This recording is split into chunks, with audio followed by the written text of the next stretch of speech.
Hi guys, thanks for tuning in. I'm here today with my friend Rok Koritnik from Slovenia. How's it going, Rok? Oh, it's going pretty well. It's Awesome, quite thanks for intense. coming on. Yeah, it's quite intense these days. Hectic days. Hectic days But during. yeah, but I won't complain. It's okay. Sure, sure. Yeah, Mercury retrograde, as we were discussing Yeah, before we started the recording here. And I'm sure other things as well. Can't blame everything on Mercury retrograde, but it is a yeah, fun scapegoat. Well, yeah. anyway, today we're going to be talking about divisional charts, which is something Rok and I have talked about quite a bit via email, and he's doing quite a lot of work with that stuff right now, really like researching it very intensely, the mathematics and geometry behind it, as well as, what the ancient texts instruct us to do. And we've both discovered independently that, a lot of what is trendy today in what's called what people are calling Vedic astrology now is stuff that was actually arguably developed more in the 20th, maybe 19th century. We're not sure how Right. old it is, but there's really not much evidence, if any, in many of the older texts that they would make full-blown divisional charts, like standalone charts. And Right. also we've discovered just by, and you can do this merely by reading texts like, Brihat Parashara Shastra and Yavana Jataka. We've discovered that, different authors had different ways of using these divisionals, and that, like, even in Parashara, a lot of his instructions have been either misunderstood or people have taken extreme liberties with what he's talked about there, as in the case of divisionals like the Trim Samsha and the D60. Mm. And so we may discuss that a little bit here and there, but we'll probably discuss some of the lower number divisional charts in a little bit Right. more depth. I don't think we're going to get into Mm. those really esoteric ones. So yeah, I guess that's what we'll be talking about today. And so I'll hand it over to you for a moment. What did you want to Okay. say about that? Yeah. I mean, this was one of the things that really jumped out at me when I started to learn Vedic astrology. All these divisional charts, it seemed like, wow, even scary at times, wow, so many charts, so many levels of interpretation. And when I started to get into it, I was like really surprised to see how many different approaches are there to read these divisional charts. And actually, I also found that there are like two schools of thought. One says that, okay, when we're doing these divisions, we should draw a separate chart and read it as a separate chart, with houses, aspects, everything. And there's another school that says, no, we shouldn't do that. We should only see the placement of a planet or a point in a particular division and see the ruler of that division and interpret the outcome according to that. So it's surprising that when we go a little bit back in history, the charts that they found in India mainly only had the Navamsha, and many times it was just like, the list of the Navamshas and the planets in them. There was no separate chart for it. Sure. And that made me think, okay, are we maybe taking this thing too far? Well, I think yes, and I think Yeah, I you also think you think yes, right? Yeah, because I've also noticed that, on various forums when past events are discussed or charts of celebrities, um, everyone can justify just about anything using, especially the higher divisional charts. Oh yeah, his 10th lord is fallen and Right, aspected by right, Saturn. But if we go to the D9, the D60, and the D27, we find that it's actually in a friend sign, exalted, and here it's aspected by Jupiter. So it right, works. right, right. So basically, I mean, you can just erect the horoscope with any random Ayanamsha, and you will find some justification Some somewhere. justification, yeah. That's why, on a side note, that's why I've tried to encourage people with little success to not do too much, uh, not so much research, but practice. Like research is Right. one thing. Research is one thing, but actual practice on charts of celebrities and people where you already know the outcome, because it doesn't flex the muscles of the intuition at all usually. And so what I tend to do is I actually tend to, for fun and for practice, I'll just draw up a transit chart and I'll Mhm. just pretend like it's a person that's coming to see me for a reading. Okay. And what would I tell them without knowing anything about them? And I'll say, oh, this person's male or female. That Mhm. way I know how to like predict marriage and stuff. But I've done that a lot, and you're never going to know if your results are quite right. But the thing is when you do a reading for a real person, you're also not going to know if much of the stuff you say is Right. correct, because they may not share their past with you, and you Mhm. could predict something like 10 years down the road. And what, you're going to wait 10 years? I mean, they might not ever get back to you even if you were correct. Mhm. So Sure. yeah. I mean, I always say that uh, learning from past events or charts of celebrities is a little bit dry, because Yeah. there isn't this um, magic of the moment involved. When you Right. read a chart, there is a reading is an alive thing. You have a real person there in a particular moment with particular needs, Right. and there are specific things that this person is meant to know. So Yes.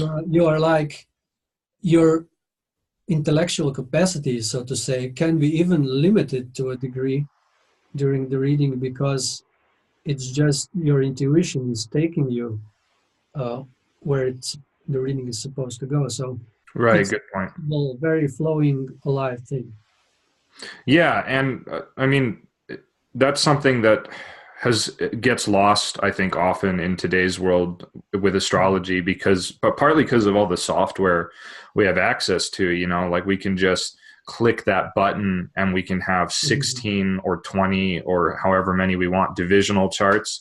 I can click a button and calculate, a solar return and then all 12 lunar returns for the year, Right. which is these are things that the older astrologers probably never would have done, even the ones employed by some sort of king or wealthy aristocrat. Yeah. Because the thing is, it just takes too much goddamn time. I mean, Shad Bala alone is more complicated to calculate than a freaking birth chart if you Mhm. follow it, exactly as Parashara tells you. And so I have no doubt that astrologers did that back then, and they probably had students and things that helped them just do the calculations in return for the instruction and whatnot. So it's not that it was never done, but it's just that It was if done rarely. it was done rarely, and if you had to use every technique that's in Parashara, or every technique that's in Abu Mashar's book on solar returns, right, you would be sitting there for thousands of hours Right. doing the calculations and reading these charts and making notes, and it just wouldn't make sense. I mean, it doesn't take thousands of hours to interpret a birth chart, and it certainly takes no time at all to interpret a horary chart if if you know what you're doing. And so, again, this brings us back around to the divisional chart thing. It's like Yeah. you've got, for example, the D60. Well, Parashara never says to take dignity from it. He never says to calculate signs from it. He says this is a 60th portion of a sign, and each portion has individual names associated with it. So in reality, what I think he's asking us to do is basically just see what 60th division a planet's in, take the name of it and the quality of it, and use that to interpret the planet as it exists within the whole of the chart. It's not a separate chart with its own dignities and aspects and ascendant. That's Yeah, that's ridiculous. That that's quite possible. Yeah. I Well, mean, that's my take on yeah, it. I mean, you just naturally opened all the things that I wanted to talk about, Cool. and this is one of them. But first, let's get back a little bit to the calculations and preparing Okay, horoscopes. yeah. Yeah, I mean, this is a problem, I think, because now we have a software that can just throw out all the divisional charts in an instant. And especially I see that in the last few decades, there is this prevalence of Parashara Hora Shastra. And Yes. it looks like, for Jyotish, it's like the default Shastra today. And when you say, okay, divisional charts, Vargas, that's it, Parashara, Yep. as they are done in Parashara Hora Shastra. But the funny thing is that the great Varaha Mihira, used only 6. Wow. Yeah, he only Wow. has Hora, Drekana, Trimshamsha, or the bounds. He has Navamsha, Dwadasamsha? Dvadasamsha. Which one did I forget? Maybe does he use Dasamsha and Dwadasamsha? No, just Dvadasamsha. Oh, okay. No Dasamsha. Interesting. Yeah, so that's it. Wow. And when we look at the Hellenistic world, the great Vetios Valens, he basically uses 2, in his regular practice, just the bounds and the 12th part, Dvadashamsha. Yeah, and real quick, we should make clear to people listening that Trimsamsha Right. and the Hellenistic bounds are arguably the same thing, because Trimsamsha somewhere in some text, and you may know this better than I do, it was said that this is a 30th division, but originally in Yavanajataka, which is perhaps the oldest horoscopic text in India, and it's actually it's probably my favorite horoscopic text of just about any tradition, which isn't to put down any of the other ones, because Parashara is great and whatnot as well, but I just love Yavanajataka.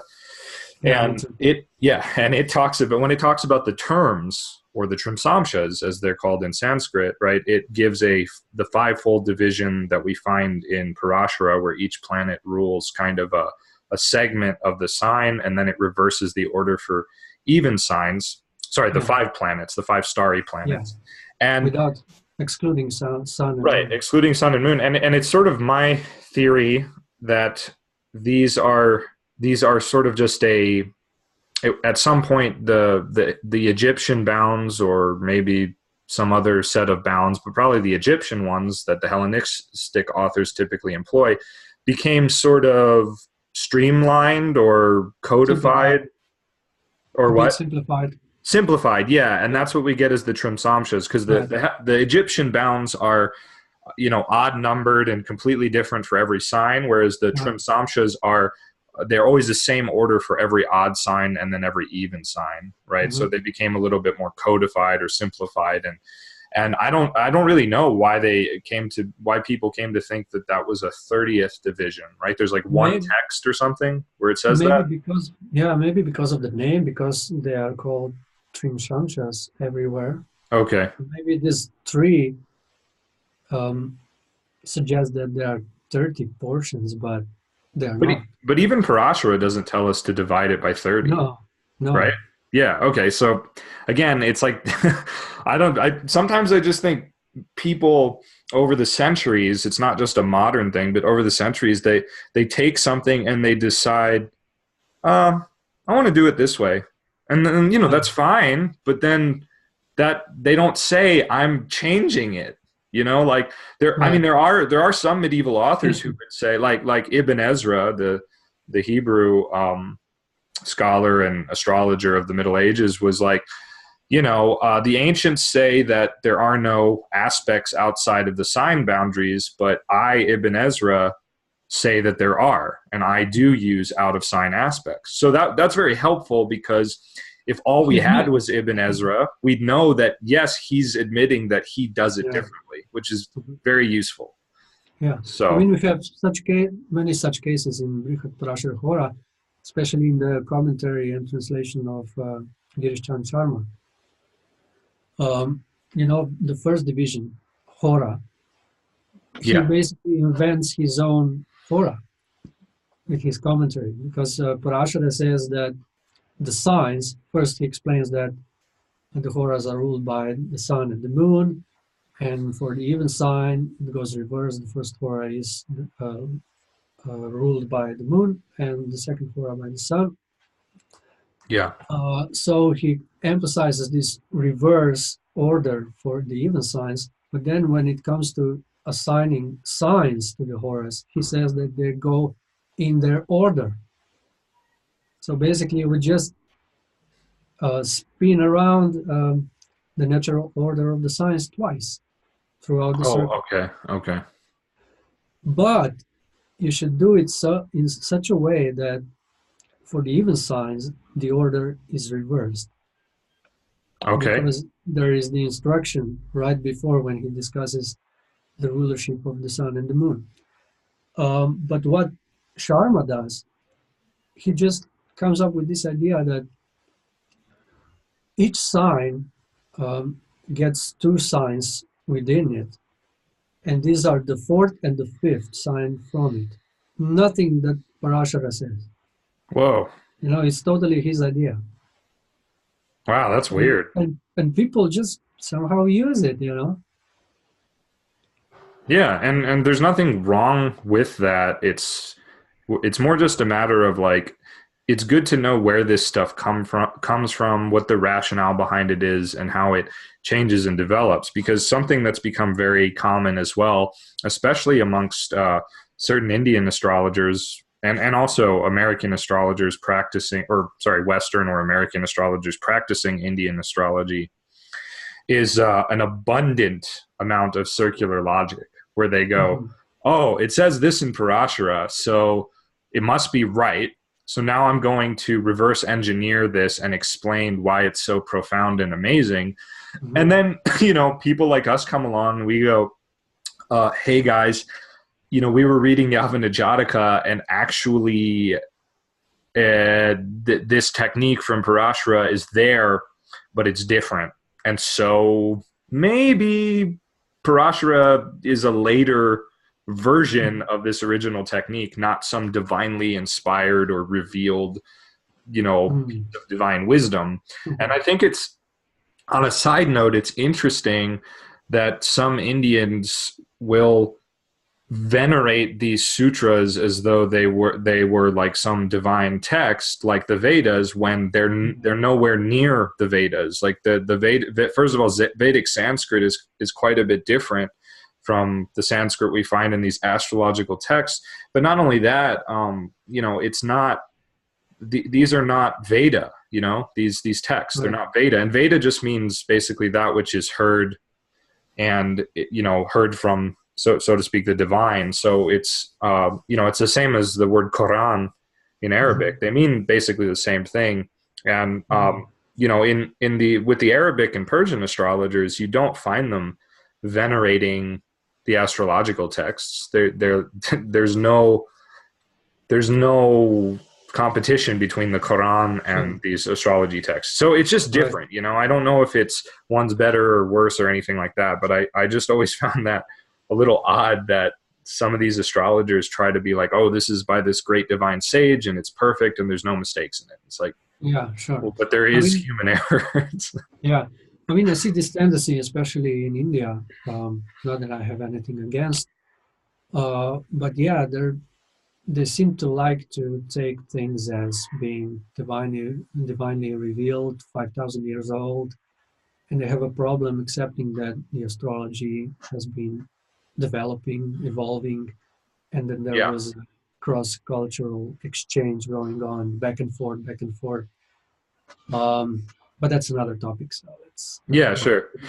So yeah, so you're writing like a series of articles for your website on divisionals and whatnot, and the one that I just read, right, that was mainly on the Hora, but then you talked a Yeah. bit about Navamsha and stuff. So I don't know, do you want to Well, share some of these sure. diagrams you've been working on? Sure. Okay, cool. I mean, the first article was like an introduction to the divisionals, what Okay. they are. And I just took Hora, for example, the first division, well, the second division, but it's the first of the divisions. Yeah, yeah. I mean, So yeah, I can show you the diagrams. yeah, and let's start with the Hora and continue that because like Okay. the Hora is kind of this one that most people just kind of overlook, right? And Sure. Let's get that. Okay, cool. so Okay, so this is yeah, the main one. Yeah, and so the Hora is kind of this one that a lot of people just sort of overlook as like, oh, this is, I don't know how useful it is, or they just think it's for the second house matters because it's yeah, D2. But as we yeah, discussed once, it's actually a bifurcation of the signs, just like the seventh house, first house axis is a bifurcation. And really, the right, second house has very little to do geometrically with division by two. And so nothing.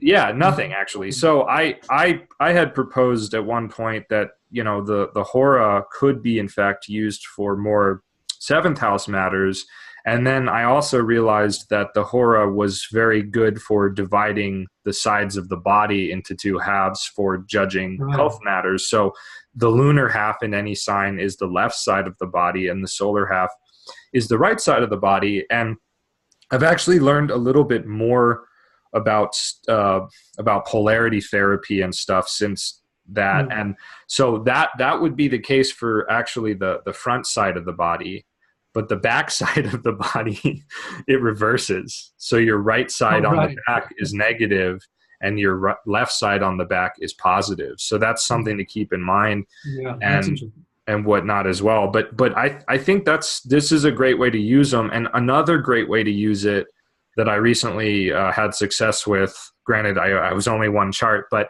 is see how many grahas, probably excluding the nodes, and then take the ascendant and see how many, if more are in lunar or solar horas, and you can say something general about the person and their life based on that. Are Right, they more active? Are they more passive? sure. That kind of a thing. Hmm. Yeah, I mean, this seems to be like the general way of using it, as far as I've seen. And all the authors of Indian astrological texts, the classical ones, agree on this hora. So Cool. all of them agree that the horas are ruled by the sun and the moon, and it goes reverse for even signs. That's the rule that everyone follows. But then I've seen that when it comes to assigning signs to the horas, to the two halves of the sign, Yeah. they have their different ways of doing it. And some are, in my opinion, according to my logic, more in line with the nature of the hora itself. Like you said, there is like split in the half. So it also, you should pay attention to the opposition, splitting the zodiac in the half. And also, um, they need to follow this natural order of the hora, that reverses for the even signs. So here is a basic diagram of how the hora looks like with the rulership of the sun and the moon for each sign.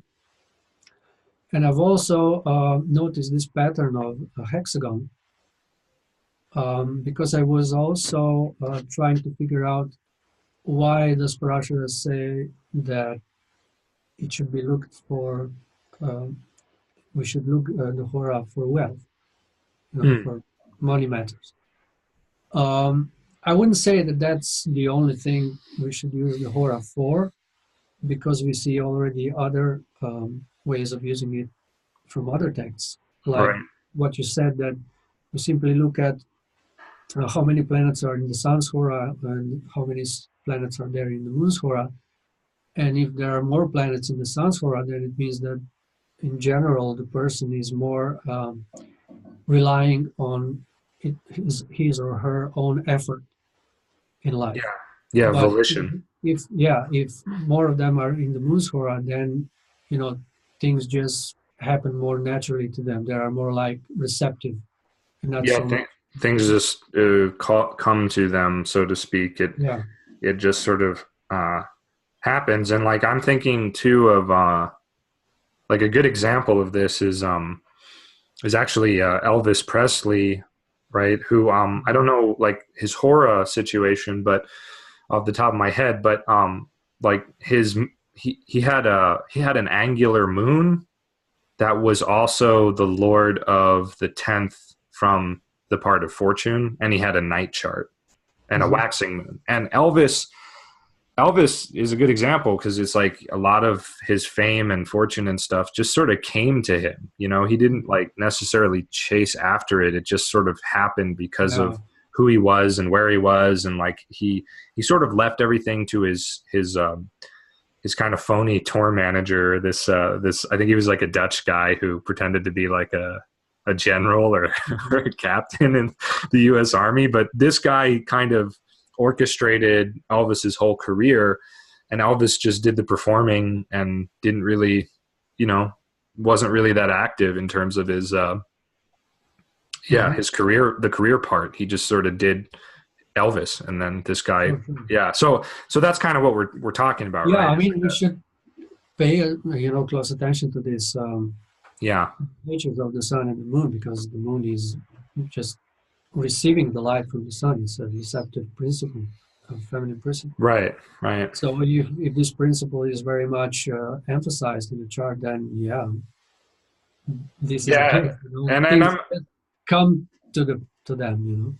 yeah, and I'm willing to bet that he had mostly planets in the lunar hora, if I remember correctly, because I'm Oh, remembering planets uh, in late degrees of okay, odd signs and a couple early degrees in even signs. So okay. I have to check yeah, this I'll have chart. to check that. I think Yeah, that's the case too. So anyway, yeah, yeah, so that to me is like a wonderful way to use the hora, and that opened like a whole world of yeah, possibility in my astrology, because I never really putting the planets in new signs using the hora. And the way some people do it is they it's like the sign, they do the opposite. So like if you're Capricorn, the first half will be like what the opposite sign, and the latter half will be the same sign or something like yeah. that. We'll check it out. Yeah, I Okay, have yeah, you have that diagrams. diagram. Yeah, Okay, yeah, yeah, we and can. that just never, and then doing that and like taking the dignity from it and trying to like read something about finance. I don't know. It just never seemed to really click for me. So, Yeah, it doesn't click to me either, but I would say that, I don't consider myself an expert on divisional charts. oh Uh, yeah, sure, me neither. and I also think that there are very few experts, if any, because Well, there are I've, s- people that call themselves experts, yeah, right? I mean, I've seen that, all kinds of stuff is being done with divisionals. So, you know, Yeah. okay, so Well, okay. Yeah. back to the diagram. Cool. Yeah, so you can see the hexagon being formed, which is comes from number six. It's a um, six-pointed, six angular Right. um, geometrical shape, which is connected to Venus. It's the geometrical form of Venus. And it's interesting that this is the most stable geometric form in nature. Oh yeah, yeah, Yeah, and you like the can, water crystals appear as sure, hexagons, right? yeah. And you can see that, you can imagine that if you would expand this hexagon outside from each of its sides, we get a perfect uninterrupted pattern, like a honeycomb. Yeah. So this is, the only geometric form when if you extend it out, it continues in an uninterrupted pattern without any holes or overlaps. Wow. So it's a very stable structure, Wow. which, if we apply this to wealth, or say prosperity, yeah, there can be no prosperity without structure and stability. That's a good point. So in this way, yeah, it could relate To to wealth, the yeah, word prosperity. wealth, but I personally, I don't know. I don't think it's the primary thing we should look horror for. Yeah, and I think it's especially. more. Oh, yeah, Yeah, go ahead.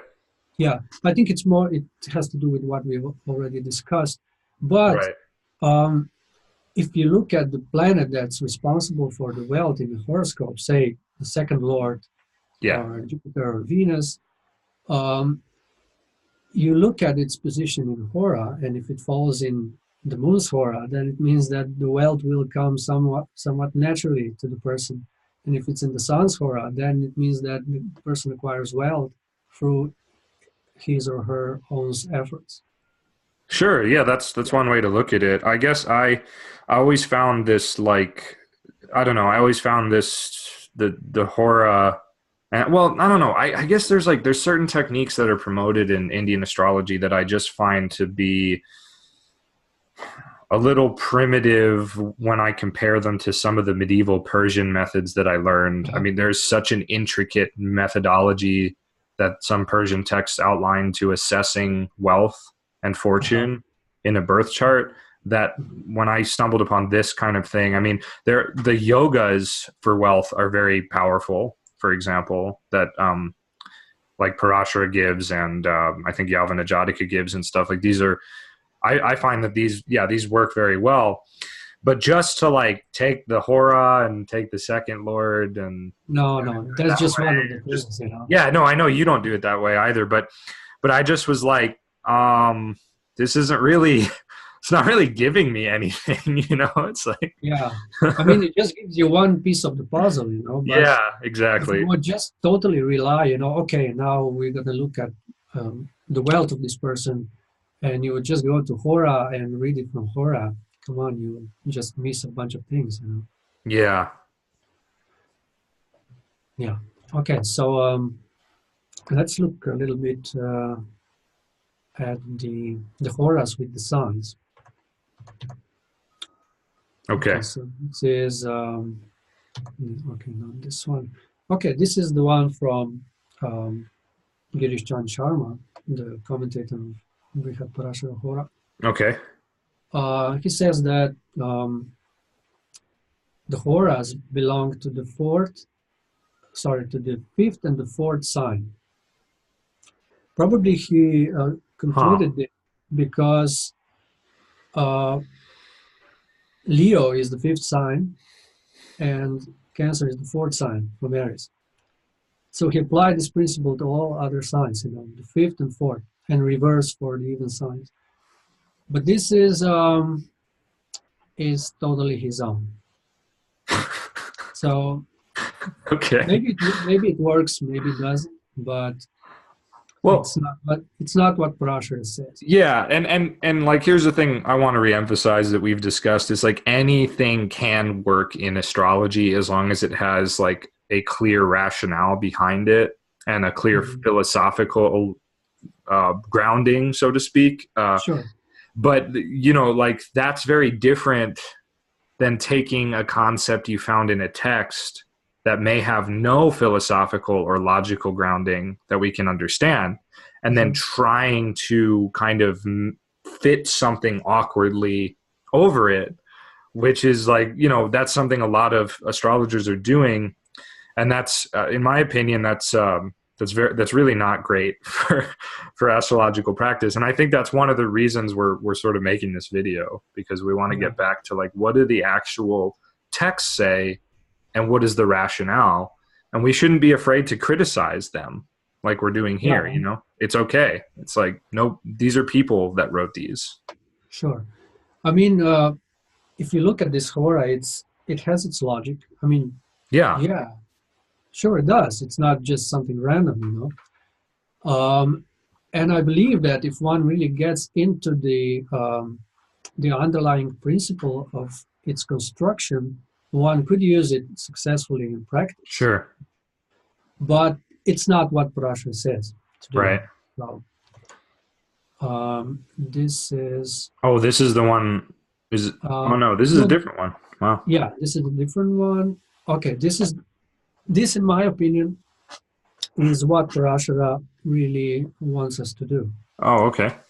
because you see that the horas go in natural order of the signs, but they reverse for the even signs. So we go Aries, Taurus, and basically you can count the first hora as the second hora, because the hora is reversed for the even signs. It's Right.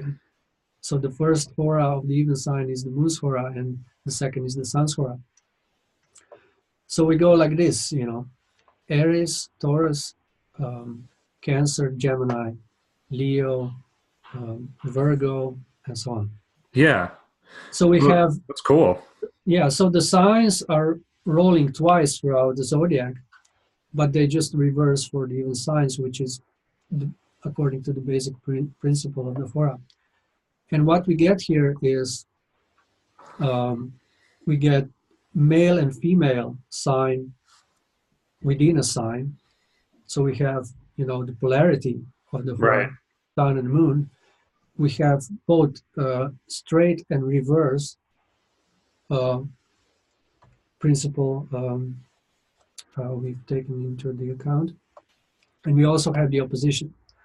You see that Oh, yeah. Wow. Aries. Huh. Aries is in opposition with Aries. Wow. So it's no longer, as in the case of Girish Chan Sharma, when we have Leo and Aquarius, the classical oppositions. Because I forgot to mention this, that I went into this and draw all the Vargas because I wanted to see if it is true, as I heard one astrologer say, that the Vargas, the divisional charts, show us geometrical relationship that the planets or points have in the main chart, Okay. And I wanted to see if this is true because I know from the modern Western astrology that uses harmonic charts, Yeah. which we will also discuss, that yes, they show us the geometrical relationship. So like second harmonic shows us opposition, third harmonic shows us trine, fourth harmonic shows us square and opposition relationship. Oh, wow. Okay. Um, and I just wanted to see this, if it is true. Yeah. And in the case of hora, done in this way, we have all three. We have polarity, we have reverse for even signs, and we have the opposition. So if two planets will be are in opposition in the main chart, they will fall in the same hora. Oh, wow. That's really cool. Yeah. Wow. I'm blown away by that. I guess I didn't realize that that's what Parashara instructs us to do. Sometimes you just like, you hear somebody else explain it and then you kind of like Yeah, I mean, you gloss know how over it. And so, the instructions oh, are a little bit cryptic, yeah, yeah. Well, this, Not, this, this again makes much more sense. And I could see actually using this in practice in a more concrete sort of way. Definitely. Yeah. Well, okay, cool. so yeah, this is the hora. I mean, then we have the hora from Yavana Jataka, which is again different, and we can Yeah. look at it. Just find it. This is it. This is the hora from Yavana Jataka. Oh, where it does the 11th sign for the Yeah, second and part. it's Huh. also mentioned by Varahami in Briha Jataka. Oh, wow. Okay. Yeah, here we have the Lord of the sign, and the second hora goes to the Lord of the 11th sign from the sign. The Wow. problem with this hora is that um, we get two male signs in a male sign and two female signs in a female sign. So Sure. no longer sun and moon duality, Yeah. Yeah. Well, I guess that's kind of problematic from a, like a more polarity perspective. But I think what's interesting about this hora is for some reason or another, it seems to be emphasizing the 11th house, basically. Yeah. So Sure. it's no longer really a division that you use for the second house. You would use this to look at 11th house affairs. Yeah. Yeah. Another thing is that this connection to the houses, Yeah. okay, Hora is, for the second house, but recognized for the third house. And then they give Chaturtamsha for the fourth house, and then Saptamsha for the fifth. Oh yeah, yeah. Mm-hmm. Well, but Yavana Jataka, where we probably is the first place we see the D7, and we Mm-hmm. find no such association with children, as you know. Whatsoever. Yeah, and actually, in Yavana Jataka, as you know, there is a chapter on Navamshas, on Dwadasamshas, and on Saptamshas, where like pretty Mm-hmm. much all the Saptamshas and Dwads and Navamshas are interpreted. It's pretty impressive. And Yeah. nowhere in there does Yavana Jataka even hint at something to do with childbirth. It seems like No. it uses the D7 more related to planets, a sevenfold division for the Yeah. 7 planets. So it's more planet based, and it's Sure. also, I don't know, it almost is like it's almost like it seems to be hinting at like when the 7th division is powerfully activated by aspects, not by anything else really, by aspects and things like that. Like if Mars aspects its own Satamsha or something like Right. that, let's Right. say, Yeah. then it can There's a lot make, of yeah, go ahead. yeah, there's a lot of such yogas mentioned. Yeah. Yeah. And so it's But it almost all. like, Yeah. Sorry. Go sorry, yeah, ahead. let me just finish this one thought and then you can speak. Sure. It's almost like Yavana Jataka is hinting that Mars becomes like empowered to sort of like take the person on a journey or a wild ride, or it has a bigger say in their overall destiny. So Yeah. we kind Sure. of get this destiny vibe from Yavana Jataka's use of the D7, and that's more in line with the numerology of 7 anyway, Yeah. because I mean, only you know. number you can divide, when you divide 360 by it, it's an irrational number, and there's all kinds of stuff around that. And of course, it tends to be associated with Saturn, which is the 7th graha in most Sure. systems. So Yeah.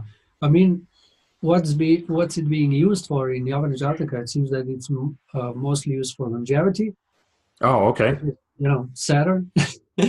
Yeah, Saturn And again. yeah, and for just simply to fine tune the appearance of the person, Fine tune the appearance. yeah, Sure. Yeah. Yeah. just bodily appearance. There are two main things that uses it for, and That's a the good point. techniques are pretty much similar to what we find in Hellenistic astrology with the use of the dwads, the Yes. 12 parts or Dwadasamshas.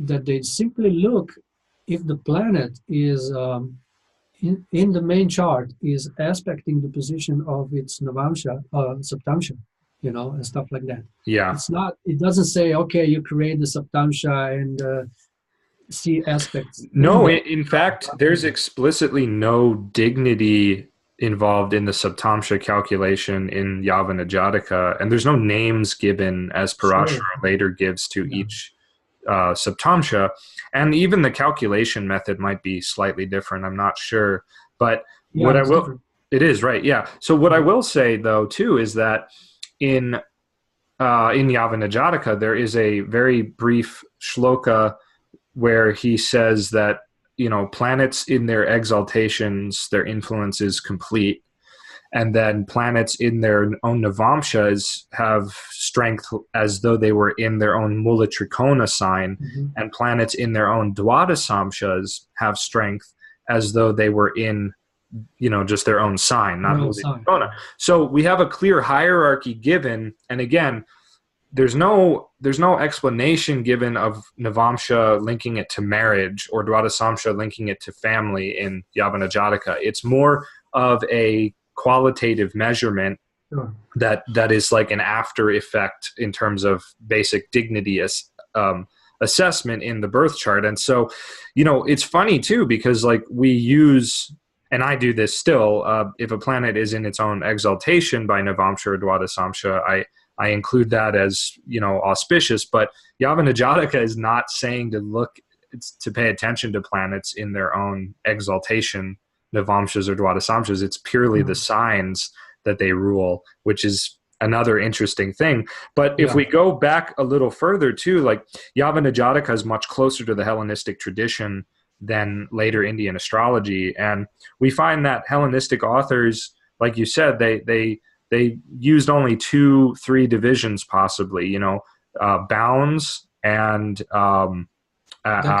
decans, right? And then they used the 12th parts, the Dwadasamshas, extensively. Right.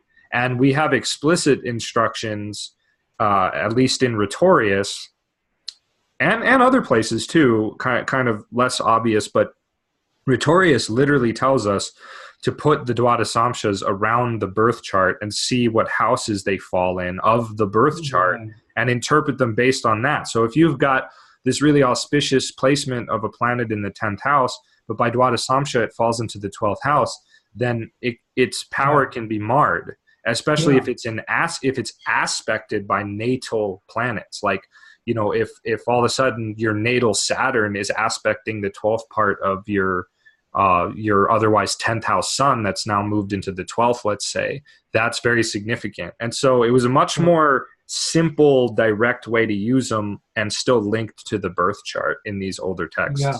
I mean, this is what I'm finding, you know, in Yavana Jataka too. In Yavana Jataka. This style of approach. And, you know, when I first read this, you know, a couple of months ago, I thought like, no, you cannot do it like this. This looks crazy, you know? Yeah. Because I was so much in that mindset of, you know, separate charts and everything.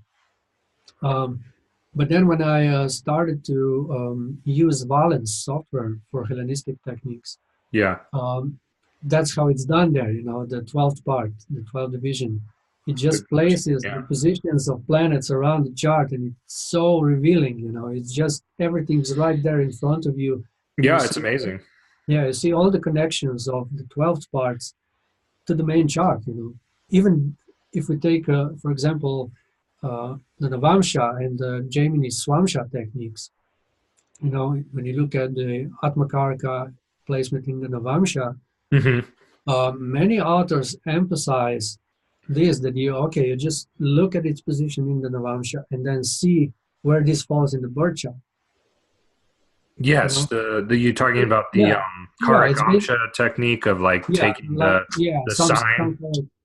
Some call it Karakamsha. So you take the Navamsha sign of the Atmakaraka and look where it falls, which house it is in the birth chart. This is basically the very similar approach to the Hellenistic approach to the Dwadasamsha, to the 12th part.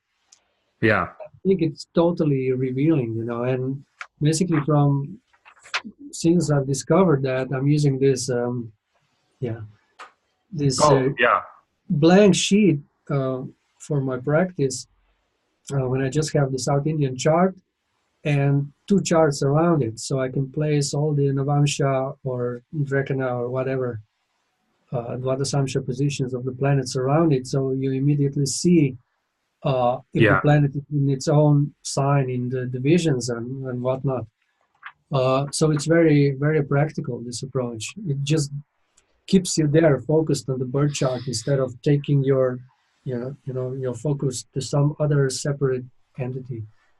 Yeah, it's great, and I love doing it this way too. I really don't like to use many divisions. I pretty much stick to the key Hellenistic ones, which again are, you know, bounds and decans, and then I like to use the hora here and there, and I love using 12th parts and then 9th parts.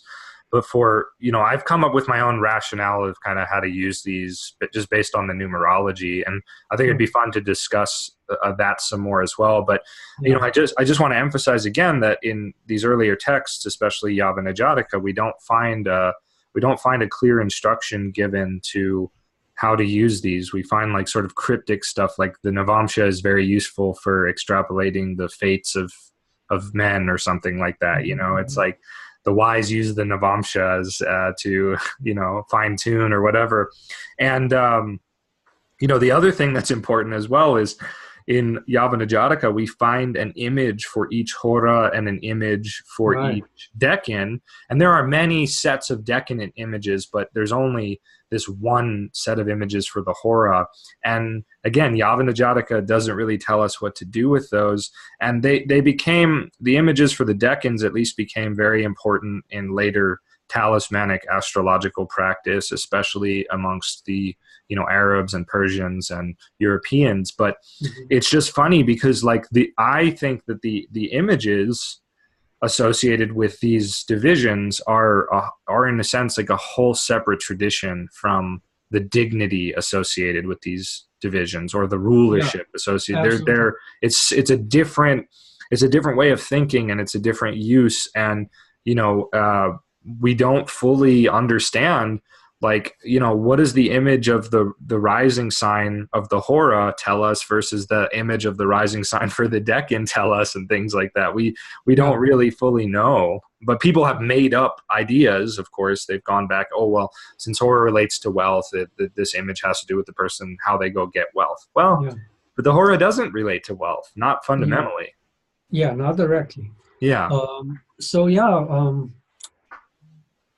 This is a whole other topic, The imagery of various divisions in Yavana Jataka. I think Yavana Jataka is like the wealthiest text in this regard, because it gives the images, the symbols for the horas, for drakanas, for saptamshas, and it's. Does it give images for saptamshas? Yeah, sure. Oh my God, I missed that. Yeah. Okay, I gotta go back. Yeah. And the thing is that the farther back we go, we have this approach. So basically, the divisions become just symbols and are ruled by planets. So the emphasis is on the planetary lords, not on the signs. Except for Dwadasamsha. Dwadasamsha is always signs. It's like. But you're right. It emphasizes for Navamsha also the lords, and that's the same technique we find of the Persian ninth parts, which come also from an Indian text or something like that, where instead of calculating signs for the Navamsha, the calculation's exactly the same, but it's just planets. It's just like, this is the Saturn Navamsha. It's not Aquarius or Capricorn. Yeah, but the calculation is the same, because first you need to calculate the signs, but they emphasize the ruler, not the sign. Not the sign, yeah. And this is the case for the drakanas, for the horas, as we've seen in Sun and Moon. The trimsamshas, the bounds, are only like that. They're just 5 non-luminaries ruling the 5 portions, 5 unequal portions of the and then the saptamshas in Yavana Jataka are also just 7 planets. Yeah, the 7 planets, and they're.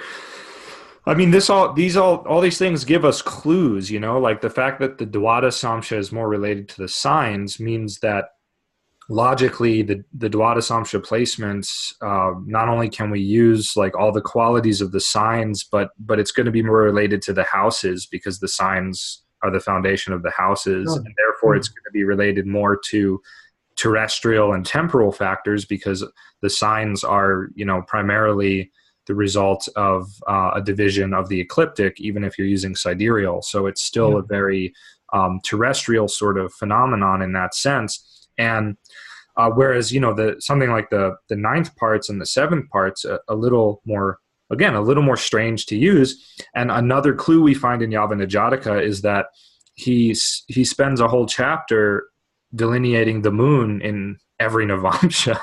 Right. I mean, but just the moon, not all the planets. Whereas in the Dwadasamsha, he actually does do like all the planets in the different Dwads. In the Saptamsha, I forget exactly what he does, but the Navamsha, he focuses on the moon. And that's another clue, because if the moon has to do with our inner life primarily, then the Navamsha probably has to do more with our inner life, and therefore it would make sense that it's more related to the planets and specifically the moon, whereas the Dwad being associated with the signs, and obviously because it's 12 signs, has to be associated with the houses. I've read one interesting idea about this a while ago. I don't remember who wrote it, but for the Dwadashamsha, for the Dwads. Can we go to that slide of Dwadasamsha? Do you have that? Sure. Cool. Just a second. As we're talking about it, and then we'll look at Navamsha and Saptamsha real quick too, just so people can see. And yeah, this looks really beautiful too. It's fun to see it like this. Okay, so here we have the Drakana, the classic. Nice. I call it the classical Indian Drakana. Yes. Because it's like the most commonly used. Right. Which is the division of the sign in 3 parts, and then the small parts, the 12 parts, is the Dwadashamsha. Okay, great. Yeah. Yeah, it's a little bit small, but that's okay. Already, Yeah, and so you have 4 Dwads per Drakana, which is a cool thing to see as well. Yeah. It's nice to think about that. So. Yeah, I mean, we'll look at this connection closely because it's very interesting. So yeah, where were we? Oh yeah, you were just saying the idea. He said that it seems like that the 12th part, the Dwadashamshas, are the idea behind the form. Like the main chart, the Rashis are what's really manifested, tangibly. Yeah. And, the micro zodiac within the signs, it's like what's there, on another level, the idea behind the manifested. So I thought that, it gave me some, something to contemplate. Yeah, that's interesting for sure. So one is what's behind, you're saying? Yeah, the Dwadasamshas, the 12 division, the 12 parts, the 2.5-degree parts show like what's behind. Yeah, what's behind what is manifested by the Rashi, by the sign. Yeah, I've had a similar idea in that if we relate it to the 12th house, which is mathematically logical, then the 12th house is what was there before we were born, and what stands behind our very being and our thoughts. And so in a sense, the 12th parts are kind of these these sort of karmic roots maybe, but I also think of the 12th parts as as sort of how things transpire as the knots of our destiny unfold, as the knots get untied from the rope, because if you think about that too, that's based on math, because it's like 12 times 12 is 144, a much bigger number. And so it's like we've got 12, but really we've got 144 as it all unwinds. And so I think they're not really different in a sense, because what naturally unfolds has to be related to what the root is and so on. So the 12th parts bring us into a non-linear dimension of astrology. Right. And I love, they're so easy to use too. They're just so easy to use. Like you just look at, you're just looking at dignity and the house placement around the Rashi chart, and you're judging that against the planet. Like, for example, like in my chart, I'm really fortunate in that, I have a really strong, dignified Saturn, and then by 12th part, it's exalted, and it's in not as good of a house, but still a strong house, right? And same with my Jupiter. My Jupiter gets, doubly empowered by its 12th part position, but, right, like my Venus gets debilitated by its 12th part position, though it's in the first house at least. But the Venus in my chart is already not in the best condition ever. So you can see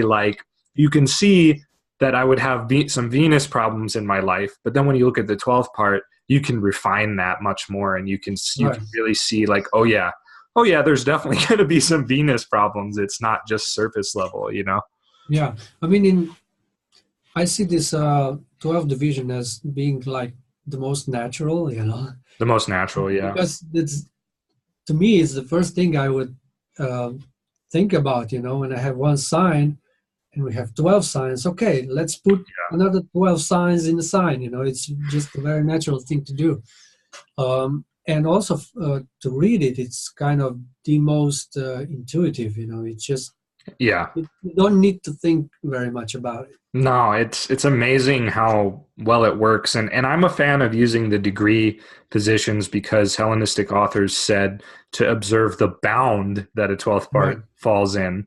And so they're hinting at the degrees, and they're not hard to calculate really, even by hand. So and then of course you can see that, like in my chart, Saturn and Jupiter oppose each other by whole sign, but it's a very, very wide orb. But then Jupiter by 12th part is like less than a degree away from being aspected by my natal Saturn, right? So it's like a refinement that happens, that you see these hidden connections that weren't as obvious, and you just throw those new interpretations onto the basic ones of the birth chart. Like you're not if something is contradictory, you can just ignore it, or you can say to yourself, well, that means that whatever pattern I was seeing that looked a certain way is maybe not quite as strong, not as quite as strong of a karma, or a compulsion of destiny or fate. It's maybe a little bit more open to wobbling, between two poles or something like that. Right. Yeah, and I mean, it's what I wanted to add is that Parashara says to look parents from the 12th. Yes.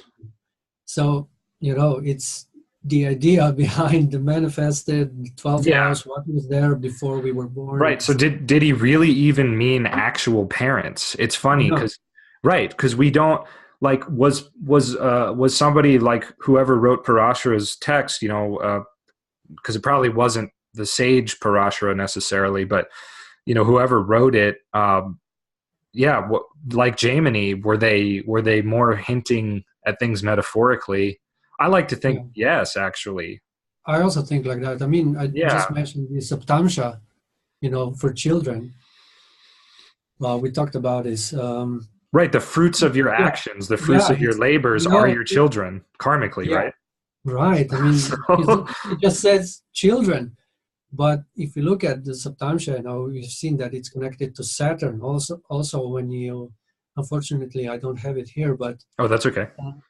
When you make a diagram and connect the 7 instances of the same sign, you get a septagon, which is geometrical form of Saturn. So what does Saturn have to do with children? Well, other than children being like a big responsibility, right? Responsibility, right? So it's like, it shows how well are we handling responsibilities in life. Yeah. How much are we responsible for, the results, the outcomes of our actions? So that's the Saptamsha, when we contemplate it through Saturn.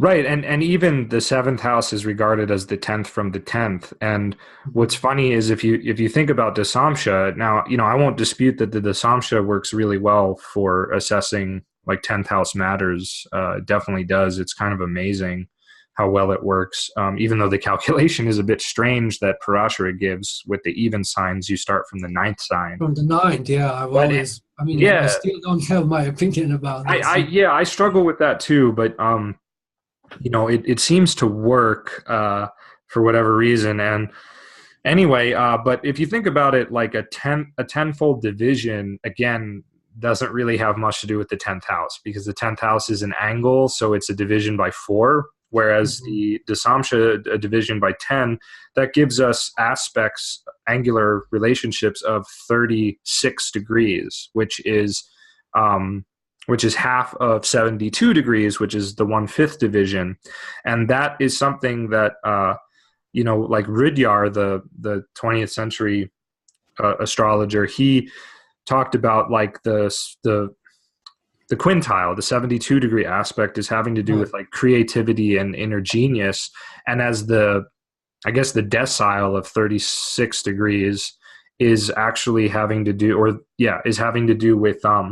with more like unconscious talent, just like stuff you're not really as conscious about, but you have just kind of these inborn talents that support your creative genius. So that really, again, that, what does that really have to do with the 10th house, except loosely, right? So Yeah. I mean, I'm not a fan of these connections to the houses. I'm honest. yeah, because they, except for like the 12th part, right there, and then the 12th house, like a lot of them don't really work. I mean, if you divide by 11, 11 is a very unruly, strange number, and 11 mystically has very little in common with the 11th house as we understand it, as like hopes and dreams and friends. 11 is more about the void left by, the kind of, it's the urge to find completeness at all costs, and it's like this void that's left when there's just like sort of this something taken away, and we find that explained very well by the mythos of Yeshua and his disciples, right? When Judas dies, there's this void left, there's this incompleteness happening, and so they have to appeal to divine providence basically by casting lots. They actually cast lots and to select a new disciple, right? So casting lots, they put it in the hands of the higher power and they get this new disciple. And so there's many other things about 11. I'm kind of going on a tangent, but my point is just to illustrate how 11 is a very unruly number, especially when you divide the circle by it. And it's not the hopes, dreams, and wishes that we associate with the 11th house. It's just not. Sure. Yeah, good point. So, real quick too, like maybe we could talk a little bit about Navamsha now, because we. Yeah, sure. I just wanted to mention this because I've shown this diagram when the Drekana and the Dvadasamshas are together. Yeah. Right now I'm writing a new article on the Drekana, or the Decans. Okay. If I thought that the world of Hora was, crazy, with so many different versions, the world of Drekana is, totally crazy. There are so many different ways of doing it. But I found some interesting connections. Like, for example, Parashara gives this kind of Drekana, like triplicity Drekana. Yeah. So when the lords of the triplicities are they're not the Hellenistic triplicity lords, but just the elements. Just the elements. Aries has all the fire signs in it. Taurus has all the earth signs. Right. Right. So this is the one. And then if we look at the Dvadasamsha, I've even emphasized them in red. You can see that each Drekana begins with its own Dvadasamsha. Oh, wow. That's really cool. That's really cool. So the two are really related. And since they are coming from, the Parashara and also from Brahmihira, they're both using these two Vargas made in the same way. They are related. So we can just, if we would want, okay, I will use a different kind of Drekana. No, you can't. Because you see how it is. This particular type of Drekana is related to the Dvadasamsha. Yeah, and so perhaps if we're studying a chart, because I typically use the Chaldean system of rulership for the Drekana, of course that creates a very different system of rulership. But perhaps if we can use that system for some things, but perhaps if we want to try to measure the Drekana with the Dvadasamsha together, this would be the one to use. This would make more sense. Absolutely. And then you could see, it's in the decanate of Sagittarius in Aries, right? But then it's in maybe Capricorn or Aquarius or something. And so especially with Capricorn, you would have kind of maybe a dissonance there because those signs are in aversion. They don't see each other and things like that. That might be a way to use it. Or what happens if it's in Aquarius, it's a sextile, or if it's in Pisces, it's a square, but it's still Jupiter. So, all these things that go through my head instantly. Yeah, I mean, it's just a new world opens up, And for me, it was really helpful when I decided to draw these divisions. So I have the visual representation. I can contemplate this, And for those of you, for the listeners who want to know more about this, I am using these in my article, so you can also download these pictures, these diagrams, and contemplate yourself. Great, and we'll include we'll include Rok's website and information in the comments section, or the description section, I should say. Yeah. So, for example, here, when you have a planet that's, say, in an Aries Dracana, and also in the Aries Dwadashamsha, that's something to consider. It's in the same sign. It has the same ruler in both of them, in the two charts that are harmonically related. Yeah, that's powerful stuff. And I can already see, if for people who watch this video, I can already see some people going, oh, well, but what about the, Baladi of Ashtas and stuff like that? Wouldn't it be weak if it's in the first part of Aries like that? And I would say that, you have to remember that Avashtas are a much later technique. They're not in Yavana Jataka. They are not a primary technique. They are sort of a refinement technique. So you have to weigh all this stuff against everything else. But then it would also have problem if you would like to see the exaltation degrees. Oh yeah. Many exaltation degrees, can fall in debilitation signs. Yeah. Bad Avashtas or whatever. But so people, the problem is people take stuff out of, they blow things out of proportion. It's like the primary techniques are the older ones, and of course the techniques that create confluence, right? That keep building upon one another, showing the same thing. That's where you're going to get your accurate judgment. Not from like, okay, everything looks great for this planet, but it's in a bad Baladi of Ashta, and it's like, that's really not going to matter. One negative factor against like 5 or 6 positive factors, it's not going to make arguably any kind of difference, because these are symbolic. This is a symbolic system we're dealing with. It is not a system of a one-to-one relationship with reality. So just a good reminder for people watching this. So this is the Navamsha. Yeah, this is the Navamsha, and a different type of Dracana. Yet a different type of Dracana. Wow. Yeah. Okay. Now I'm really into Dracana. My mind is full of Dracanas.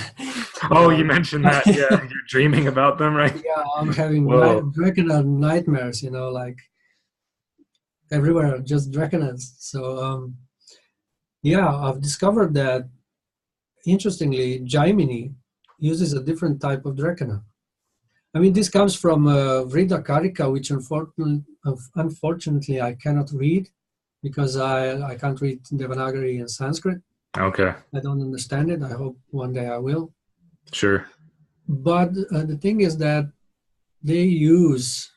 supposedly Jaimini uses a different kind of Dracana. So I'm not even surprised. Yeah, I mean, Jaimini is different, Very different. Jaimini means different. So we no longer have that Dracana with the elements. Yeah. But what we have is just the natural order of the signs, spinning around 3 times.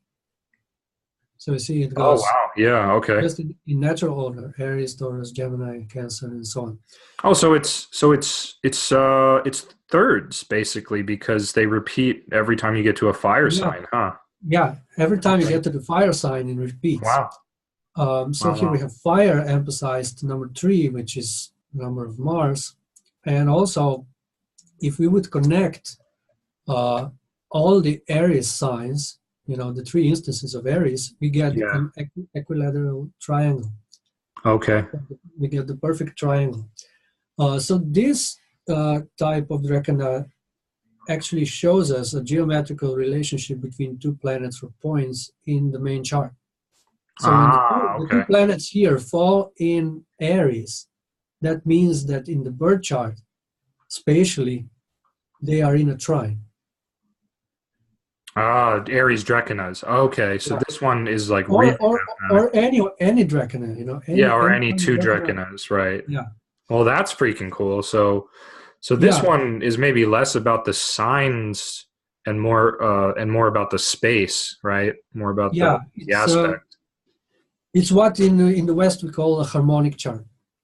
Yes, Yeah, exactly. Okay. because it should be clear that although many Vedic astrologers talk about divisional charts as harmonic charts, well, yes, some of them are harmonic, some of them aren't. Right, like Like the D10 isn't really yeah, because of that D10 isn't. strange The rule about Dwad, yeah, nine. the Dwadasamsha also isn't a harmonic chart Okay. because every sign starts with the sign itself. The harmonic charts are Ah, okay. those that simply uh, take the natural order of the signs as many times as you want to divide.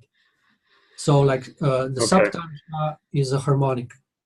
The Navamsha is purely it's harmonic Okay. um, because it just spins around 9 times.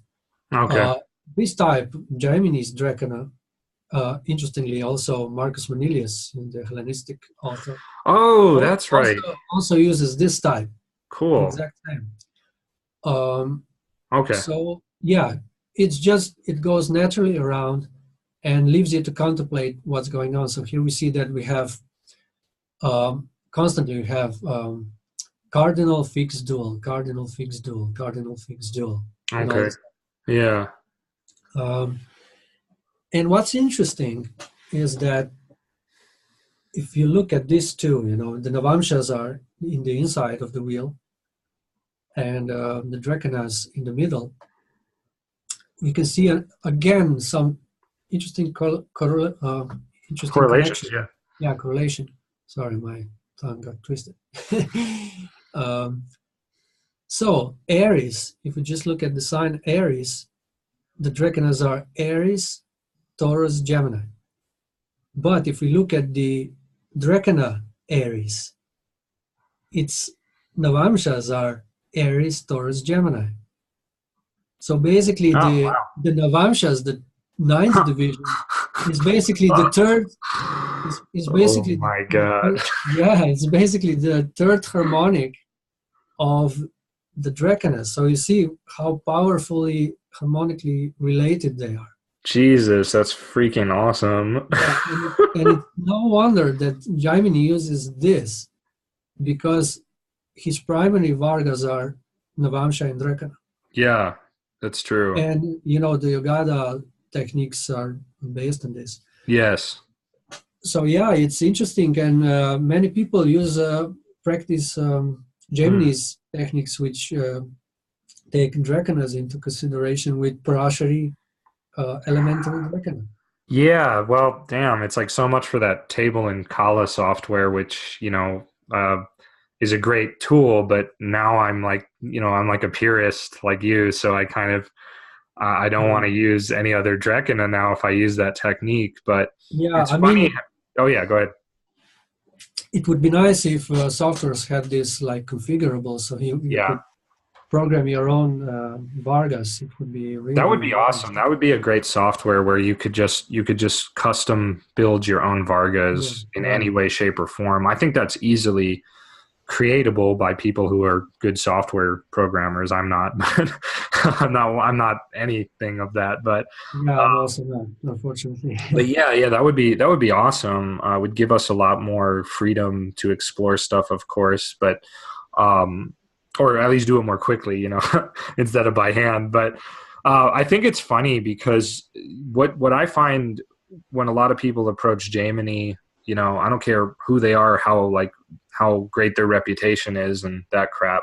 What I find is a lot of them they start superimposing Parashara perspectives and techniques Right, on right, Jaimini right. because they just don't understand what the hell Jaimini's talking about. Because Yeah, Jaimini is so out there that they're like, I don't know what to do, and I got to start using like Badaka houses, and I got to start using like Parashara stuff because other Parashara stuff to make Jaimini's techniques quote unquote work. And it's like, well, then you're not doing Jaimini astrology. You're doing right. like some weird confused hybrid, and they do complement one another, of course, but they are distinctly different systems. Yeah.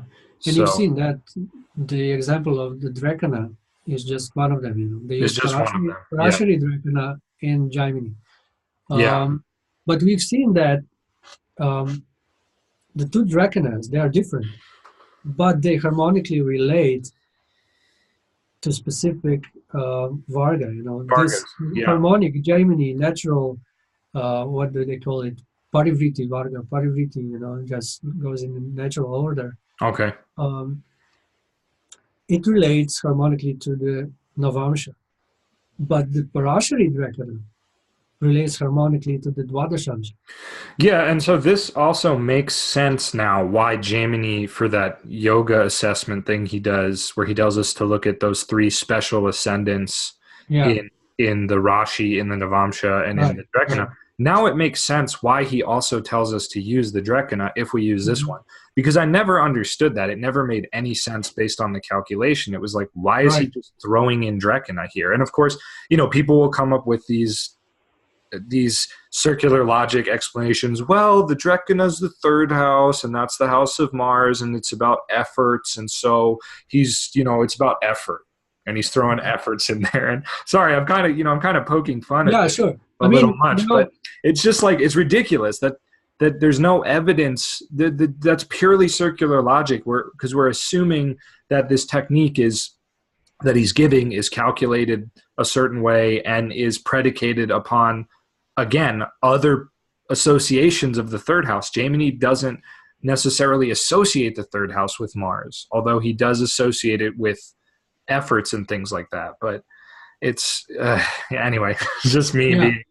yeah, but it's it's whatever Drakana we look at, we will find it connected to Mars. Oh, Because will we? Okay.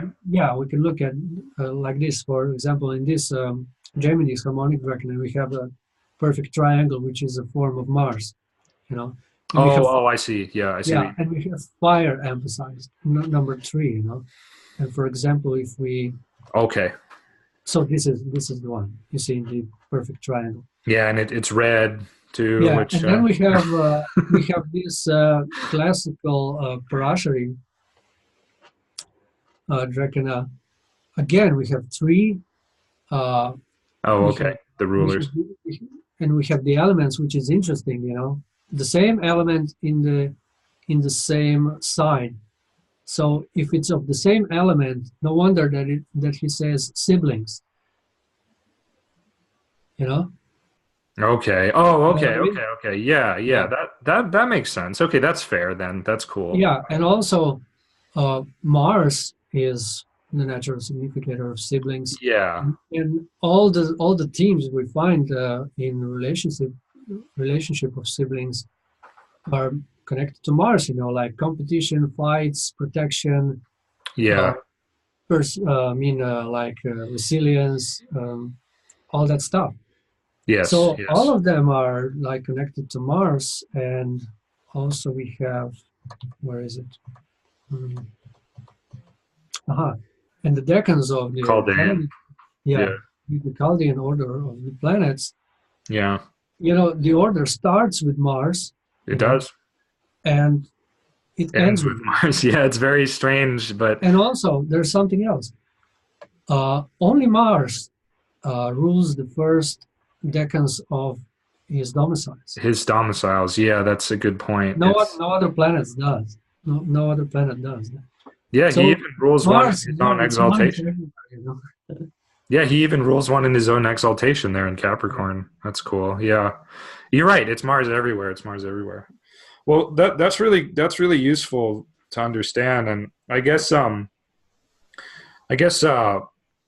kind of wanted to just like end with a brief discussion of, the Navamsha. Yeah, sure.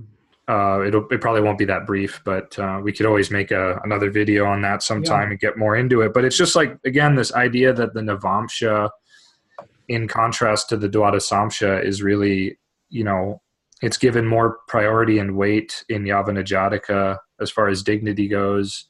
And, Mhm. I think the fact that he delineates the moon through the 108 Navamshas is very significant in that while the 12th parts will show like the root of things and how things sort of unfold, the Navamsha maybe shows how our inner life is involved in things, how we take things personally, or how we maybe shift things by our thoughts and feelings. And I also think it's really important for people to realize too that Yavana Jataka mentions the nakshatras like once at the very end of the text, and Mm-hmm. the 108 Navamshas are in no way, shape, or form linked to the nakshatras as they are later. They're not considered the padas or whatever linked to these nakshatras. They're purely zodiacal. So that's also a big difference. And evidence again seems to suggest that older practitioners of astrology they would just calculate the Navamsha and just look at it for dignity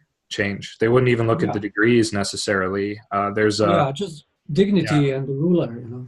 Yeah, just dignity and ruler, and they would probably put them around the chart like we do with the Dwada Samshas. And I think it looks like that. I think it's perfectly appropriate too to use degrees with them and see, if anything's aspecting them. But of course, the more complex you make it, the more, the more that you can get astray with stuff. But so, I mean, I don't know how you use it, but I typically employ it pretty simply to just try to see like, how are things going to affect the person? And I'll give one quick example, like Donald Trump, who, is just a great study in general, psychologically, astrologically, and sociologically, right? He doesn't really have any planets in great dignity in his birth chart. And he has some planets in pretty rough situations, like Saturn in the 12th and whatnot. But he, in his Navamsha, I think it's like Jupiter, Saturn, and one or two other planets have dignity, either by domicile or exaltation. And, we can see how he's just bounced back from all of the major pitfalls in his life. Every time he's gone bankrupt, every time he's, cheated somebody out of something, every time he's been taken to court and all this stuff, he just bounces right back in kind of a sociopathic, not psychopathic, but megalomaniacal tendency to just be like, I don't care. I don't care that I went bankrupt. Like, I'm still great.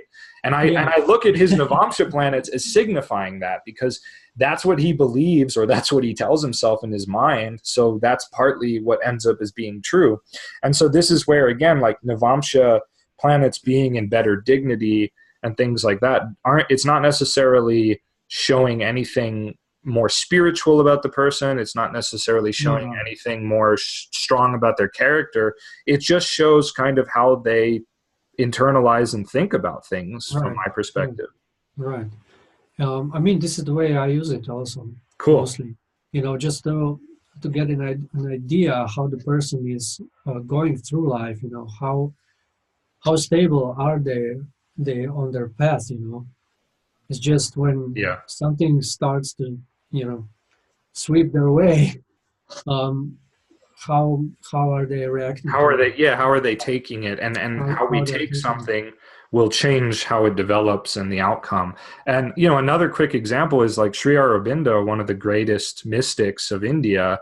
He has this powerful Sun Jupiter conjunction in the first house in Leo, but then in the Navamsha his Sun goes into debilitation in Libra, which is also his third house in the Rashi chart.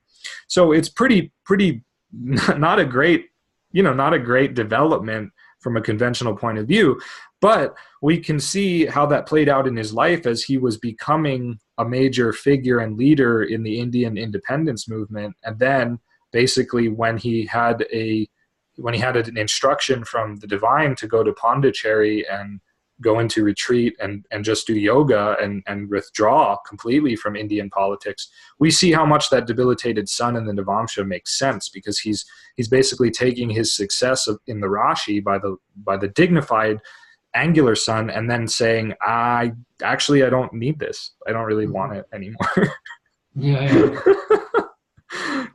So it's good stuff to think about, and there's much and more we can do with this stuff. So do you have any final words you wanted to offer up? Yeah, I mean, regarding the Navamsha, this, interestingly enough, is probably the only Varga upon which everyone agrees how it's constructed. Wow, and that's kind of profound in and of itself, isn't it? It's maybe saying something about our consciousness and what links us together. And this ninth dimension and Yeah. whatnot. I mean, it's geometrically, because it's a harmonic Varga. Um, if we connect the 9 instances of the same sign, we get a nonagon, which is a Yeah. geometrical form of Ketu. Yes. Yes. And it's interesting that Jaimini discusses also moksha, the liberation and spirituality, spiritual practices from the Navamsha. Yeah. Well, supposedly, right? He doesn't actually tell us to go to the Navamsha, does he? Though. No, but you look at the Atmakaraka in the Navamsha, and then goes. But Jaimini doesn't tell us to do that. Actually, that's a later, No. It doesn't right? tell us directly to Yeah. do that in a separate chart in the Navamsha. No, but It's I don't think he even tells us to look at the Atmakarika in the Navamsha. He never tells us what Swamsha really is. yeah. I mean, it's from the commentaries on It's from Jaimini. the commentaries, yeah, and I agree He with it also knows generally. that it's the Navamsha when he says, Amsha. But Yeah, yeah, they um, do, and there's a good rationale for that, and I practice it that way too. I agree with it right, logically, but so we can kind of relate the Navamsha to the soul of the person, but right, in the realm of the soul, right, there's really not a quote unquote good or bad kind of thing, and so dignity becomes again less about good or bad and more about just sort of the nature of what that person really wants on the inner level, really, really is when it comes down to being their core essence kind of thing and what they're really going to do, that's kind of I think how we relate it more to the soul, because people take the term soul and make it much more esoteric than it needs to be and much more woo woo la la than it needs to be. yeah. It's really not that mysterious, it's really not. So Mhm. I mean, when it comes to this technique in the Navamsha, um, I have to say that I've been around in Bhakti Yoga circles for years, right. and I've checked charts of many of my Bhakti Yogi friends, and surprisingly, you won't believe how often this combination, of Venus and Ketu showed up in the Navamsha, like in the Navamsha chart, the separate chart. Like in the 12th from Swamsha. Yeah, from in the 12th from Swamsha. Wow. Yeah, so Amazing. that that's actually still kind of keeping me there, like, okay, maybe it's possible to do this stuff in some of the Vargas. And right now, when I'm looking through all these diagrams and seeing, okay, some of them are harmonic, some of them aren't harmonic, I currently I think that yes, it's possible to do that, but only in the Vargas that are of harmonic nature, harmonic charts, because the Interesting. harmonic charts have the same sign in a specific geometrical relationship, and then it's natural to think that, okay, all of these, for example, in the Navamsha, you have the nonagon, so 9 instances of one sign are there combined in a specific geometrical form, and then they can just, you know, come together in one point, and that basically can create another micro chart, so to say. So in this regard, I think it's Yeah. possible, but I don't think it's a good idea for non-harmonic charts like Okay. Asharidrekana, the Chaturtamsha, the Dashamsha. Yeah. I But think that that's makes just, sense. but that's just thinking out loud. I'm not Sure. saying that this is the Sure. truth. Sure. Yeah. We're at the end of the day, we're just asking, the tough questions. Somebody's got to do it, and Yeah, we're promoting more free thinking and critical thinking and stuff. And we're not here to say anybody's methodology of doing it is bad um, or shouldn't be done. It's just a matter of, when you understand, the more you understand about the history of this stuff and the logic behind it, the more you can, make informed decisions as to how you want to use these techniques. So, right, right. all right. Well, I think that Yeah, wraps up our discussion. I'll just wrap it up maybe with we've talked about so many Vargas and so many different approaches. Yeah. Again, I would like to state that if 6 or 5 Vargas were sufficient for Varahamihira, the great astrologer, probably none of us are even close to what Yeah. his capacity, Yeah. Then we should maybe think twice of if we really want to go into the Shodasha Varga or Parashara and use all those higher number of Vargas and do all kinds of crazy stuff with it, because Varahamihira and the authors of Vyavana Jataka and Hellenistic astrologers have used this in a much simpler way.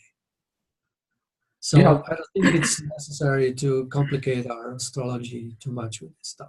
Right. Less is more, and with more and more techniques, there's this idea that people want every technique to be different or refer to a different thing, when they really just all sort of come together and combine to to produce something tangible.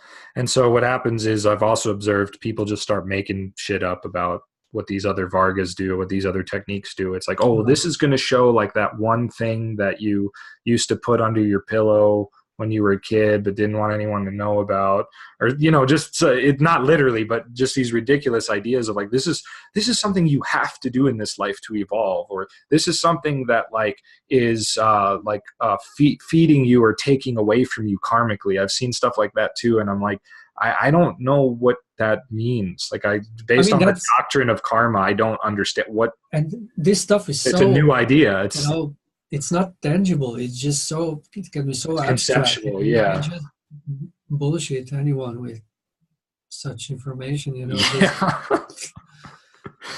All this. I mean, also, if you look at the old authors, none of them talk about these things. Jaimini talks a little bit about, untangible stuff. But mostly it's just they are predicting concrete stuff, stuff that's real, stuff that's really going to help us. Yeah, stuff that we can make use of, not some like weird concept about like, it's like the ancient astrologies for some people, especially with Indian stuff, it started to become just like Western modern astrology, where it's just a plethora of like kind of garbled like concepts and weird pseudo ideas about the way the universe works. And it's like, you can go and read, like, authors write pages and pages and pages on like one zodiacal sign. Well, now people are writing pages and pages and pages on like one nakshatra, and how like every little signification of that nakshatra means something characterological or psychological. And a lot of these things really have nothing to do with the actual discipline of the human psyche and of yoga and of the things that astrology was originally based on. They're just sort of like, they're making up things that, again, sound really cool, but really have no basis in reality. So anyway, so let's wrap it up with that. Thanks, Rok, for joining me. This was a really interesting discussion. I hope to do additional videos on these like more esoteric topics that maybe you and I and a couple other people somewhere around the world are looking at. I'm gonna have Rok's website and whatnot in the description, and please hit the like button, subscribe, share, and do all that stuff. Go find both of us on Facebook, and have a great day. Yeah, same to you. Thanks again.